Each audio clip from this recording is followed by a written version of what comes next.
Well, speaking of going back, Cara, I'd like to go way back to when you were an undergrad and you went to Arizona State University and you were a journalism and communications major. You weren't majoring in entrepreneurship. I don't even know if the entrepreneurship major existed Oh, back when you and I were in school. Why did you pick journalism?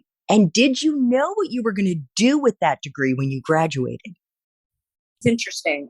I always enjoyed writing. My dad was actually loved writing as well. He was a product manager. I talked about him a lot, that he was a frustrated entrepreneur working inside of a large company. He had developed a brand called Healthy Choice, which is still alive and well today. But it was really him, I think, that inspired me to start writing and journaling. And so by the time I got to college, sort of the natural progression was to go and get a major in that. The interesting thing about my journey, though, was when I was in college, I had a couple of sorority sisters who were finance majors. They were business majors, and they were always studying finance and talking EBITDA and lots of things that were really foreign to me. And so when I had an opening in my schedule to take a finance class, that's when I decided I'm curious about it. I should go take a finance class. It was the first C that I had ever gotten in my life when I took this finance class. It was really hard. And That it was was, like me with economics, microeconomics. yeah, it did not come naturally at all. And so I went up to the professor and I said, I either need to drop this class or I need to get some help in some way because this just is a lot harder than I thought. And I've never had a tough time with basic math and some of the other classes that I'm challenged in. This is really, really tough for me. And he said, here's one suggestion. I think you should get a subscription to the Wall Street Journal and also to Fortune magazine. And hopefully, after reading those every week, things will start to connect for you because they simplify a lot of the terms that we're talking about in class. And I think that was such a great suggestion that he gave. I mean, I would hold on to all my Wall Street Journal papers. My roommates decided one day, because they were so sick of seeing the Wall Street Journal, that they wallpapered my room with the Wall Street Journal. They were so tired of, don't throw out the Wall Street Journal. But for me, Fortune magazine was a really unique story for me because I felt like there were stories in there. So I loved the journalism and the way that they told stories to connect things that I was learning. And when I not only got through that course, but I also decided to get a minor in finance because I thought there is a lot going on here that is not so easy for me, but it definitely is challenging me. And I enjoy a lot of the people that are also taking some of my courses. I decided that when I was looking for a job, I definitely wanted to work in journalism, but I wanted to work for a company and a brand that I admired.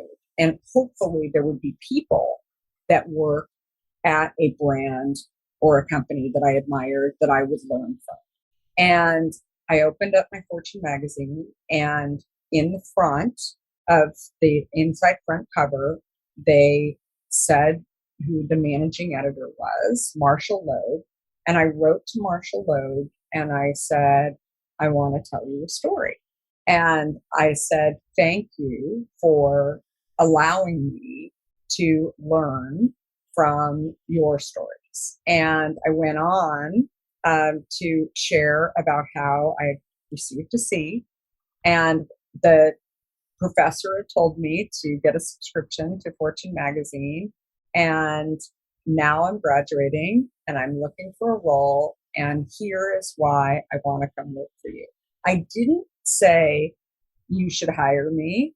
I didn't say that I had tons of experience, that I had worked in a million internships. I was very authentic and honest about how I was inspired. And I was a hard worker and I was a good writer, and that I would love to come and meet with him. And he wrote me a letter back and said, if you're ever in the New York area, let me know. And I would love to meet with you. He didn't say, I'm going to give you a job. He didn't say, I'm going to give you an interview. But all I needed was that little opening to say, if you're ever in the New York area. So what did I do? I bought a plane ticket to go out to New York. And I told all my friends at Arizona State University that I was going to New York. And they said, how are you going to meet with him? And I said, well, I haven't figured that out yet, but I think I'm going to go to the HR office and I'm going to get an interview with Marshall. And so that's exactly what I did. I flew out. I used all my waitressing money and babysitting money and bought my plane ticket. I stayed with my sister's friend who was living in New York. And I went into the Time and Life building. And this is before security. So I walked up to the HR department. I'll never forget the woman who was sitting at the reception desk. I pulled out my letter from Marshall Loeb and I said, I'm here to see Marshall. I have this letter. And she said, do you have an appointment? And I said, no, I don't. She said, if you're ever in the New York area, she didn't know what to do with me.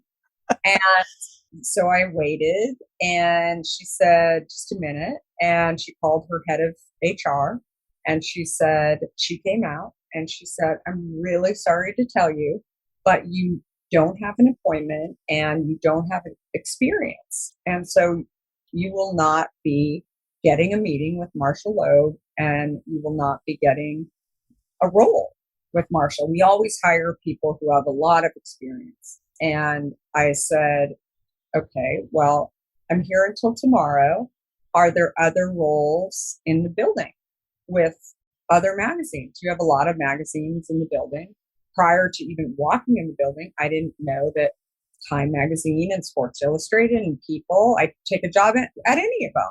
But I got my foot in the door, I thought, by sending a letter into Marshall Loeb. And she looked at me and said, well, actually, at Time Magazine, there's an executive assistant role in circulation.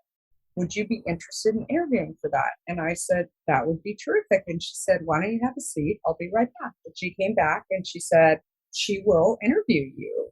And I said, terrific. Little did I know that Brooke McMurray was looking for an assistant for months and could not get any candidates that she really liked. And so when I showed up, she was probably desperate, right, to have somebody. And I showed up and she said, tell me how this happened, because I just found out that you were a candidate and I just saw your resume. And I said, I wrote a letter to Marshall Loeb. And she said, what? And I said, so I was in college and I wrote a letter to Marshall Loeb because I took a finance class and Fortune magazine helped me figure out. She was just stunned at this story. She was laughing so hard at the whole story. And she said, I love it. So you bought your own plane ticket to come out here? I said, I did. And I've never been to New York. And she was like, what do you think? And I said, I love it. It's terrific. I would love to live here. And she's enjoyed me. She saw my tenacity. She offered me a job almost on the spot. She said, if you will come and you will work hard, I will mentor you. I will help you. Maybe you'll get a job at Fortune magazine eventually, but I need you to focus on being an executive assistant. Now, I knew what being an executive assistant was, or I thought I did. I had no idea still when I got the job, even the first day, what circulation was. I thought circulation, by the way, is subscriptions, the little cards that are blown into magazines that fall out. That was the department that Brooke was running. And I think it's a story of being yourself. When you're 21 years old, people don't expect you to have tons of experience. They want to figure out if you're enjoyable. What are your stories? What are you made of? Right? And more than anything, I mean, you've definitely hired people over the years. I mean, that's what you're looking for. You want somebody to come in the door that you know is going to help you. Right? And that was the story of Fortune magazine. A long-winded story.